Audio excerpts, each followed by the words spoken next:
আচ্ছা বাবা, পঞ্চমুণ্ডির আসন করা কি সম্ভব? কেন সম্ভব হবে না কেন?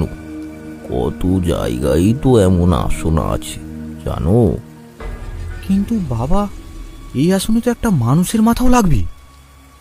হ্যাঁ, তাও আবার যে সে মাথা নয়, অপঘাতে মারা যাওয়া কোনো ডোমের মাথা।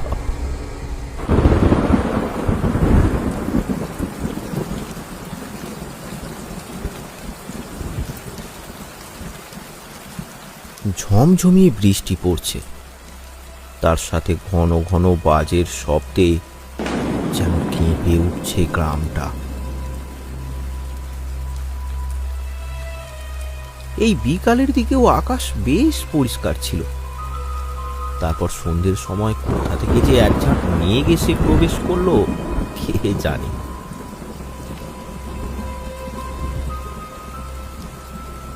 সেই সন্ধ্যে থেকেই শুরু হয়েছে এই বৃষ্টি।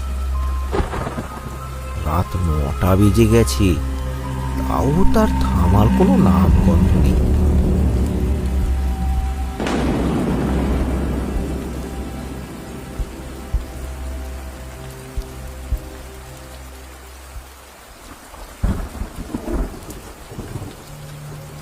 এই প্রবল বৃষ্টির মধ্যে 22 বছরের রিতেশ ঘরের দাওয়ায় বসে এক মনে তন্ত্রের বই পড়ছে।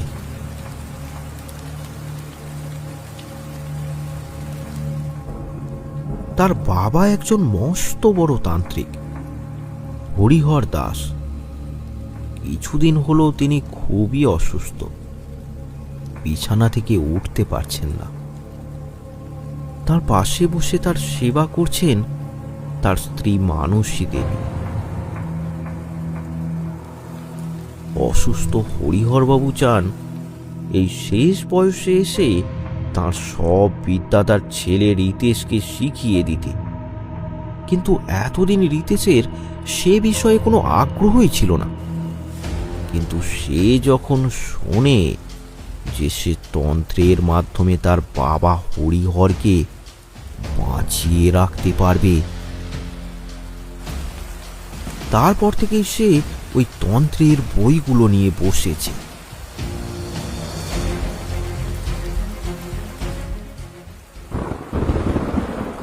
রিতেশ কোথায়? তাকে তো দেখতে পাচ্ছি না। আরে বাবু, বাবু তো বাইরে বসে বই পড়ছে। কিছুদিন আগে থেকে যদি ওর এই আগ্রহ থাকতো, তাহলে ওকে আমার সব বিদ্যা আমি শিখিয়ে যেতে পারতাম। কিন্তু এখন এই অবস্থায় আমি আর কি করতে পারি? তুমি থামো, তুমি ঠিক ভালো হয়ে যাবে, আবার হাঁটতে পারবে। তুমি তখন ওকে সব শিখিয়ে দেবে। আমি জানি মানসী, আমি আর কিছুদিনেরই অতিথি। এমন বললে কিন্তু আমি এখান থেকে চলে যাব। আচ্ছা বাবা, বসো বসো। সত্য সত্যই, তার দিক থেকে মুখ ফিরিয়ে নিলে সেটা বদলে যাবে না।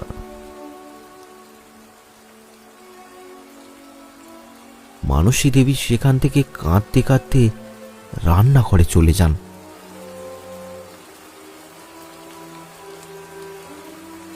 তার মন কষ্টে একেবারে ভেঙে পড়েছে।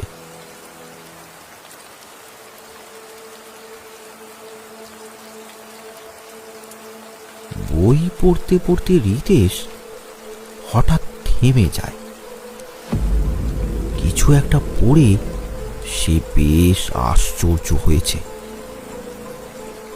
সাথে সাথে ছুটে যায় সে তার বাবার কাছে।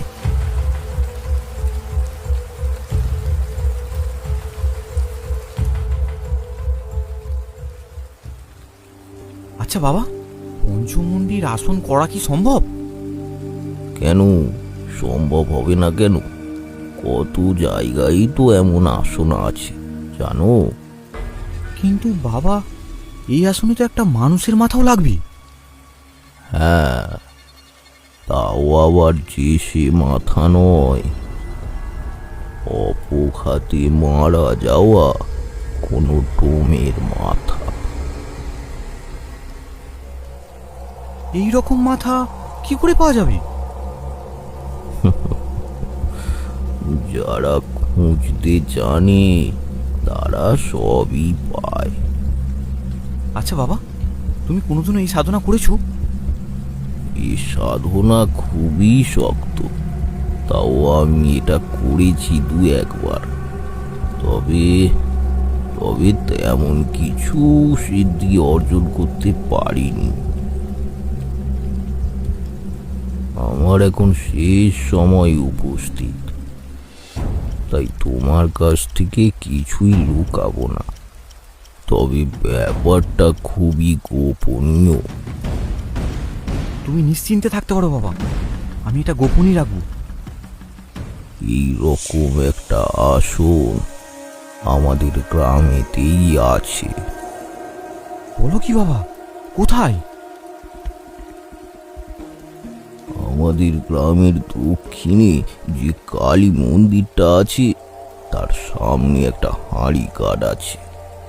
ওই হাঁড়ি কাঠের পাশেই ওই পঞ্চমুণ্ডির আসন আছে। আমার গুরু এখানে এসে ওই আসনটা বানিয়েছিল।